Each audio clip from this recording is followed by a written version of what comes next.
자, 오늘 창세기 30장 9절부터 24절까지 말씀을 통해서 자식 낳기 경쟁과 그 가운데서의 하나님의 섭리, 자식 낳기 경쟁과 하나님의 섭리라는 제목으로 하나님의 말씀을 상고하겠습니다. 레아는 어렸을 때부터 부모의 사랑을 덜 받은 듯합니다. 그래서 상처가 늘 있는 사람이었습니다. 그러다가 결혼도 했는데요. 결혼했는데 남편의 사랑도 받지 못하고 동생하고 경쟁을 하게 되었습니다. 늘 어떻게 보면 그 이쁨을 받는 동생, 그에 반해서 늘 냉정하고 조심스럽고 까탈한 사람이 됐을지도 모르겠습니다. 그런 가운데 하나님께서 이 레아에게 은혜를 베풀어 주셔서, 즉 하나님의 복음이 그의 마음속에 찾아오게 되어서 그는 하나님의 사랑을 알게 됐다 그랬죠. 그래서 네 아들을 낳아서 그 아들의 이름을 르벤, 시므온, 레위, 유다와 같은 신앙 고백을 하게 되었음을 알 수가 있습니다. 그와 반면에 이제 30장에는 29장의 네 아들에 대한, 레아의 네 아들에 대한 이야기가 있지만 30장에는 이제 자매지만 자녀 문제로 원수처럼 경쟁하는 사람들이 경쟁하는 그런 상황이 벌어지게 됐죠. 이들은 아마 남편과의 결혼 전에는 사이가 그렇게 나쁜 그런 사이가 아니었을지 모르겠습니다. 그런데 야곱이라는 한 남자와 결혼하면서 이와 같은 상황이 바뀌게 된 것이죠. 처음에는 레아가 상처가 더 많았다 그랬잖아요. 레아는 야곱이 사랑하는 여자가 아니었습니다. 또 아버지가 억지로 결혼시킨 데다가 눈도 좋지 못하고 알력이 좋지 못했다 그랬고요. 인물도 좋지 못하다는 이유로 남편에게 사랑을 받지도 못하였습니다. 옛날 우리 그 속담에 보면 부모 복 없는 자식 자식 복 없다.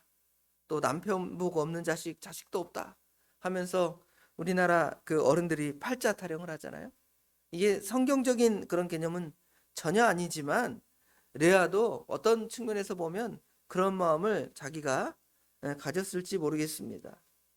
그런데 레아에게 먼저 하나님이 은혜를 베풀어 주셔서 자녀를 많이 낳게 됐습니다. 그래서 우리가 여기 29장 21절부터 31절부터 마지막 절까지 말씀을 통해서 이제 레아가 받은 하나님의 은혜, 그 신앙 고백을 우리가 같이 공부했고요. 그 다음에 30장 1절부터 이제 어제 다룬 말씀이 있죠.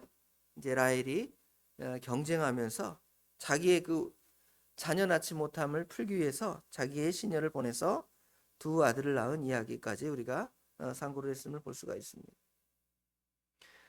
처음에는 레아가 4명의 아들이 있으니까 나름 위로를 받으니까 자기는 마음이 너그러워졌습니다.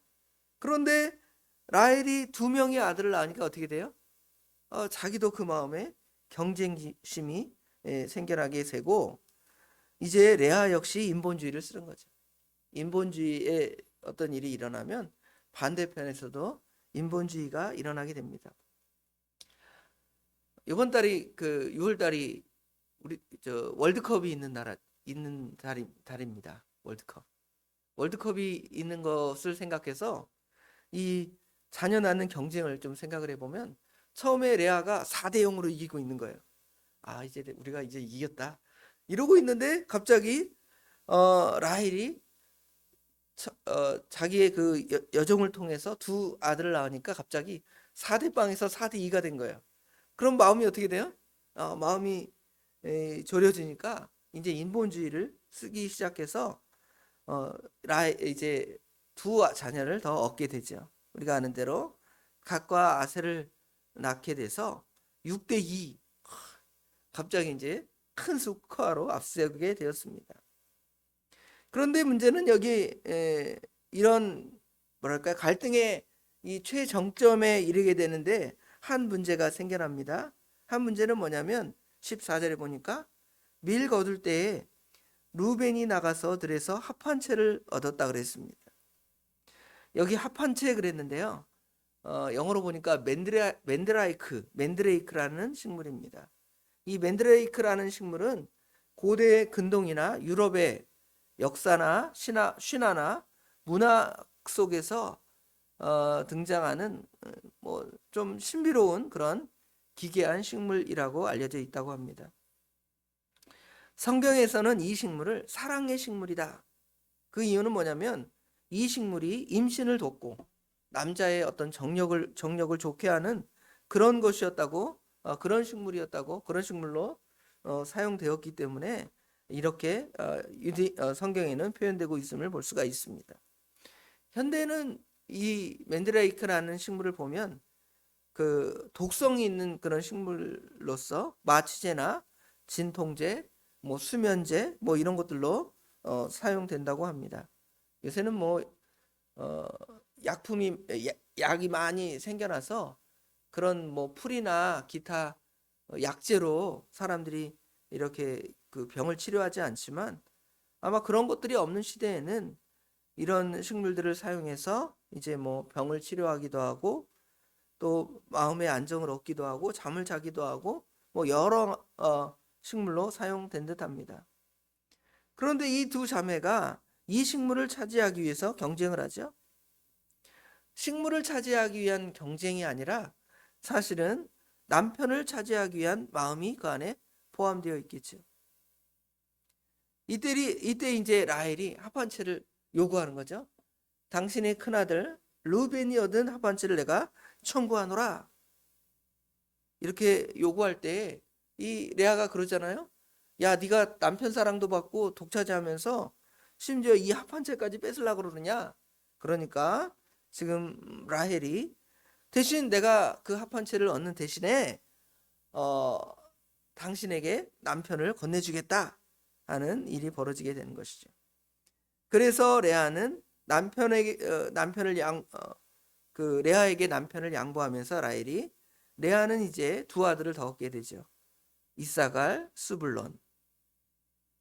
거기다가 딸 디나까지 얻게 되어서 스코어가 어떻게 돼요? 8대2가 돼요. 그렇죠? 8대2가 됩니다. 다 이겼다. 이제 뭐 8대2면 다 끝난 게임이라고 그랬잖아요. 그렇게 게임이 끝났다고 생각할 즈음에 하나님께서 라헬을 공고하셔서 아들을 낳게 되었습니다. 그 아들이 유명한 요셉입니다. 요셉은 아브라함과 이삭과 야곱의 그 족장의 그 계열을 잇는 그러한 사람이었습니다. 요셉의 출생으로 스코어가 8대3 그렇게 됐죠. 8대3이 되었는데 사실은 나중에 보면 야곱이 이 요셉을 너무 사랑하니까 1대10이 된 거예요. 하나가 열을 다 이겨요. 요셉을 너무 사랑하고 나머지 열아들은 완전히 찬밥이 되게 된 거예요. 심지어 같은 편이라고 생각했던 아들도 그런 대우를 받게 되니까 나중에 그 자녀들 가운데 문제가 생겨나는 것을 볼 수가 있죠. 요셉을 팔아먹는 그런 상황까지 연결되지만 하나님께서는 이런 방식으로 자녀를 낳게 하는 방식을 이어가는 걸 볼 수가 있습니다. 결국 하나님께서는 레아와 라헬 모두 경쟁하면서 열등감이나 분노나 보복, 그죠? 경쟁 싸움 뭐 이런 것들로 아들을 낳게 되지만 하나님께서는 이들을 통해서 12아들 이스라엘의 12지파 12기둥을 얻게 됨을 볼 수가 있습니다. 그죠? 그런데 좀 이상한 게 아브라함에게는 아들이 여럿 있었지만 아들 한 명만 인정해 주죠. 이삭만 인정해 주고 야곱도 아들이 두 아들이 있는데 두 아들 중에서 한 아들 누구만 인정하죠? 야곱만 인정하죠. 그런데 왜 지금 야곱에게는 12아들이 있는데 이 12아들을 다 인정할까요? 조금 이상하죠. 그럼 거기도 한 아들 요셉만 인정하고 나머지 아들은 아무것도 아니야. 뭐 이럴 수 있겠지만 성경은 그러지 않고 아브라함, 이삭, 야곱까지만 가다가 야곱에게는 갑자기 12아들이 돼요. 왜 그럴까? 지금 그 아들들이 상징하는 바가 있다는 것을 보여주죠. 아브라함의 아들 이삭이 상징하는 발은 하나예요, 하나. 이 하나라는 것은 구원의 길이 하나이고 오직 예수 그리스도를 통해 구원 얻는 길이 있다라는 것을 우리에게 보여주는 것이 그 아들의 의미입니다. 결국은 창세기 3장 15절에 등장하는 여자의 후손 아들, 그 아들이 누구냐면 예수 그리스도인데 그 예수 그리스도를 상징하는 인물이 누구예요? 바로 이삭이 될 수가 있게 되는 것이죠. 나중에 이삭을 하나님께서 독자 이삭을 모리아산에 갖다 바쳐라 그러죠. 그런 의미도 아마 예수님만이 그 길이고 예수님의 죽으심을 통하여 우리가 구원 얻는다라는 것을 보여주는 의미로 지금 한 아들을 택하였습니다. 그러면 이제 반면에 이삭에게는 두 아들이 있는데 두 아들 중에 하나를 택한 이유는 뭐냐면 여기서는 하나님께서 이 세상의 종류에는 두 종류 중에 한 종류가 있다라는 거예요. 하나는 택한 아들, 하나는 불택자. 심지어 이 둘은 쌍둥이잖아요. 쌍둥이임에도 하나님의 택한 사람은 한 사람. 결국은 한 사람이라는 것이 모든 사람 중에 한 사람이 아니라 세상에 있는 모든 사람들이 하나님의 구원을 받을 사람과 하나님의 구원을 받지 못하는 사람 두 분류로 나누어진다라는 것을 두 번째 아들을 통해서 이삭의 아들 야곱과 에서를 통해서 우리에게 가르쳐 줌을 볼 수가 있습니다. 그렇다면 야곱의 12아들은 무엇을 상징할까요? 야곱의 12아들은 하나님께서 처음에 아브라함에게 약속하셨던 열국이 너로부터 나올 것이다 라는 말씀의 성취입니다. 물론 열국이 그 안에 이스마엘이나 에서 자손은 탈락됐어요. 첩 그드라로부터 얻은 아브라함이 나중에 사라가 죽은 후에 첩을 얻어서 자녀를 얻었는데 그 자녀도 하나님의 은혜에서 탈락을 했잖아요.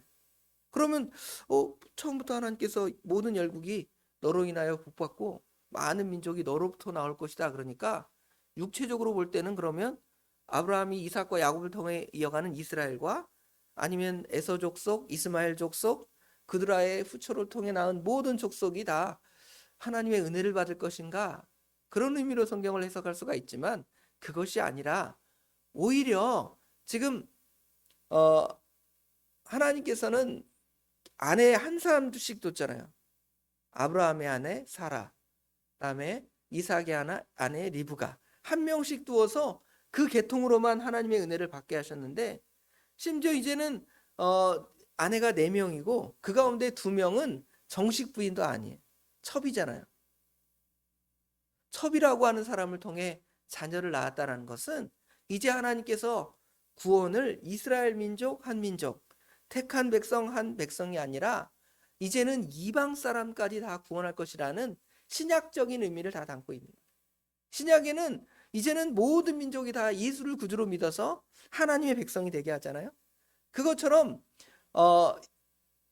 야곱이 가장 사랑하는 라헬을 통하여 낳은 아들 요셉만 그 택한 백성이 아니라 나머지 심지어 첩을 통하여 낳은 아들들도 하나님의 그 구원의 반열 안에 다 들어가는 걸 볼 수 있죠. 구원의 보편성. 신약에 모든 민족이 다 모든 백성이 하나님을 예수를 구주로 믿는 모든 사람이 은혜 받게 되는 것을 야곱의 12아들은 우리에게 가르쳐주고 보여줍니다. 그리고 야곱의 12아들은 어떻습니까? 그 면면이 별로 썩 훌륭한 아들들은 아닙니다. 르우벤은 자기의 서모를 취한 죄를 범하였고요. 레위와 시므온은 동생이 성폭행을 당했다 그래서 이 세겜 사람들을 다 그 할례라는 그런 너 할례 행하면 너희 민족을 우리와 같이 살게 하겠다 그러면서 그들이 할례 받을 때에 가서 그들을 다 죽이잖아요. 유다는 어떻습니까? 유다는 자기도 모르는 사이에 자기 그 며느리 다말과 결혼해서 그 자녀를 낳잖아요. 얼마나 다 쓸모없는 아들 같은 아들들이 쭉 있는 거예요. 그렇죠? 그런데 하나님께서 그런 자들도 하나님의 구원의 은혜의 반열에 들게 하는데 어떠한 방식으로 구원의 은혜의 반열에 들게 하냐면 요셉을 통해 그렇게 하는 거예요. 요셉이 근본 이들의 족장이죠. 요셉은 어떤 사람이 되었냐면 그 나머지 쓸모없는 10 형제들의 버림을 받은 자예요. 나중에 이게 우리 아버지의 사랑을 독차지해 이거 죽여야 되겠다 그러죠. 그러다가 나중에는 팔아먹잖아요. 그럼 요셉이 상징하는 바는 누구냐면 사실 다시 예수님으로 돌아가는, 독자 이삭을 하나님께 드린 것처럼 요셉은 우리를 대신해서 팔리게 된 거예요. 팔리게 됐고 우리를 대신해서 종살이 하게 됐죠. 그 다음에 그 요셉을 통해서 나중에 그 열 형제들이 어떻게 돼요? 야, 형이 나를 팔아먹었으니까 이것들 다 나중에 내가 애굽의 총리가 되었으니까 싹 다 감옥에 가두고 아니면 고난을 당하게 하고 죽여야 되겠다. 뭐 이런 마음이 아니라 오히려 요셉은 용서하잖아요. 당신들이 나를 여기 보낸 것 때문에 한탄하지 말라 그러잖아요. 당신들보다 앞서서 하나님께서 나를 이 애굽 땅에 보냈습니다라는 신앙 고백이 있잖아요. 그 신앙 고백이 가리킨 건 뭐냐면 예수님께서 십자가에 달리시는 그런 극한 고통을 통하여 하나님의 나머지 아들, 양자가 되는 모든 아들들을 구원하는 거예요. 그렇죠? 예수 그리스도의 그 희생을 통하여 하나님께 속한 모든 자녀들이 예수를 믿음으로 말미암아 구원을 받는 것처럼 이 요셉을 통하여 요셉의 그 너그러운 마음, 관대한 마음, 용서한 마음을 통하여 나머지 형제들이 나중에 깨닫게 되잖아요. 내가 이 못된 형이었구나, 못된 아들이었구나.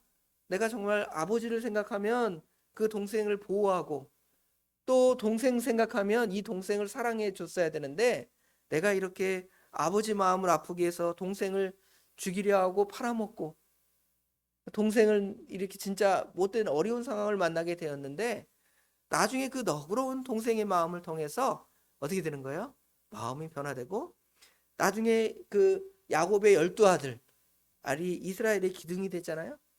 하나님의 그 교회에 기둥이 되는 역사를 보게 함을 볼 수가 있습니다. 창세기 30장에 등장하는 레아와 라헬의 자녀 낳기 경쟁은 얼핏 보면 시기, 질투, 인간의 상처, 열등감 그런 것들이 뒤엉켜서 진흙탕 싸움처럼 보입니다. 그러나 하나님께서는 이러한 인간의 연약함들을 통하여 하나님께서 이런 부끄러운 이스라엘의 역사를 통하여 하나님께서 구원하시는 하나님의 주권적 섭리를 드러내고 보여주는 것이죠. 그래서 아까 말한 대로 구원의 그 포괄성, 하나님께서 어떠한 자든지 하나님의 구원의 은혜에 들어가게 하시는, 그래서 부족하지만 그런 사람들을 통하여 구원하시는 하나님의 주권이 있고요. 그 다음에 요셉을 통하여 그 사랑의 역사가 그 안에 나타나잖아요. 그리스도를 통한 용서와 변화의 그 역사가 나타납니다. 우리도 어떻게 보면 레아나 라헬처럼 상처도 받고 시기도 하고 또 야곱의 다른 아들들처럼 허물 많은 인생을 살아갈지 모르겠습니다. 합한채와 같은 그런 것들을 얻어서 서로 경쟁하고 비방하고 그런데 분주하게 따라갈 때가 있습니다. 그러나 하나님께서는 우리의 그런 부족한 모습조차도 이용하셔서 하나님 나라를 확장하는 데 사용하신다는 걸 볼 수가 있습니다. 그러므로 우리가 외적으로 볼 때 우리가 무슨 자격이 있는가, 뭐 무슨 대단한 것이 있는가, 겨우 뭐 요만한 숫자 가지고 무슨 어떤 역할을 하는가 그러지 마시고 하나님께서는 그런 한 작은 영혼도 사랑하셔서 하나님 나라를 변화시키고 거룩한 일을 해 나가게 하는 것을 볼 수가 있는데 우리도 그 은혜의 반열에 들어가야 돼요. 싸움의 반열에서 은혜의 반열로, 인간의 연약함과 부족함의 반열에서 하나님의 완전한 은혜, 용서의 반열, 이 요셉과 그리스도를 통한 하나님의 그 은혜의 그 반열에 들어감을 체험하고 결국 이를 통하여 하나님이 하시는 역사를 보고 하나님께 감사하면서 믿음으로 우리의 상황을 승리해 나가는 저와 우리 예수사랑교회 모든 성도님들이 되시기를 주님의 이름으로 축원합니다. 아멘. 기도하겠습니다. 아버지 하나님, 은혜와 사랑을 진심으로 감사합니다. 날씨가 점점 무더워갑니다. 그래도 저희를 사랑하셔서 이 자리를 채우게 하시고 하나님께 나와 예배하며 하나님을 섬길 수 있도록 은혜를 주신 것 감사합니다. 특별히 그 야곱의 두 아내와 또 첩들 그리고 12 아들을 낳는 과정에서의 분쟁과 갈등과 아버지 하나님 개싸움과 같은 그러한 싸움이 그 안에 벌어짐에도 하나님께서는 그런 자들을 통하여 하나님의 놀라운 역사를 행해 나가십니다. 오늘날 우리가 교회 안에 있으면서 교회 안에서 서로 다투고 분쟁하고 싸울 때가 있습니다. 그러함에도 하나님께서 저희들을 버리거나 내치거나 너희 같은 것들 다 필요 없다. 내가 새로운 사람들을 들어서 그들로 하여금 하나님의 구원의 일을 해나가겠다. 그렇게 하지 아니하시고 오히려 그들을 변화시키사 그들로 하여금 하나님의 교회를 든든히 세워나가는 것처럼 하나님께서 요셉의 그 12아들 중에 10아들이 다 형편이었고 동생을 미워하고 다투고 분쟁하고 또 그 어머니의 그 경쟁, 어머니 간의 경쟁을 그대로 자녀들이 보아서 그 자녀도 서로 싸우고 다투는 그러한 형편이지만 그래서 결국은 동생을 팔아먹고 아버지 하나님 동생을 희생시키는 그러한 일을 그들이 범하였지만 하나님께서는 그 버려진 아들, 팔려진 아들을 통하여 이스라엘 백성을 구원하게 하시려고 놀라운 일을 행하신 것처럼 예수 그리스도를 이 땅에 보내셨을 때 우리가 예수님을 영접하지 아니하고 예수님을 대적하여 예수님을 십자가에 못 박는 유대인처럼 우리도 예수님을 대적했지만 그 예수님을 통하여 우리에게 구원을 허락하시고 영접하는 자, 곧 그 이름을 믿는 자들에게는 구원을 얻는 하나님의 자녀가 되는 권세를 주신 것처럼 아버지 하나님 우리에게 양자의 영, 아버지 하나님 양자의 영을 저에게 허락하사 하나님의 자녀 되게 하시고 예수 그리스도의 그 사랑을 널리 깨달아 우리로 하여금 변화하며 변모하며 하나님의 백성으로 온전히 서게 하신 아버지 하나님의 역사를 이 야곱의 가정을 통해 배우게 하신 거 감사합니다. 우리도 아버지 하나님 그런 사람들이 될 수 있도록 도와주시옵소서. 변화한 사람이 되게 하여 주시옵소서. 용서의 사람이 되게 하여 주시옵소서. 사랑의 사람이 되게 하여 주시옵소서. 우리 안에 부패하고 완악하고 더럽고 추하고 저주하고 파괴하고 부수려하는 악한 마음, 악한 심정이 우리 가운데 다 있사오나 우리 예수님의 그 마음, 사랑하고 희생하고 온유한 마음을 다시금 생각하게 하셔서 그런 마음을 성령 하나님께서 깨트려 주시고 부수어 주시고 아버지 하나님의 온유하시고 선한 성품으로 저희를 만들어서 하나님의 교회와 하나님의 나라를 만들어 가는 일에 저희들을 부족하지만 사용하여 주시옵소서. 저희들 늘 부족함을 우리 주님께 고백합니다. 아버지 하나님 용서하여 주시옵고 아버지 하나님 형제더러 나가라 하는 자나 아버지 하나님 그 마음에 분노하는 것은 그 형제를 사랑하는 것이 아니라 살인하는 것이라고 말씀하셨사오니 저희들 그런 죄를 날마다 범하고 있습니다. 아버지 하나님 용서하여 주시옵소서. 부족합니다.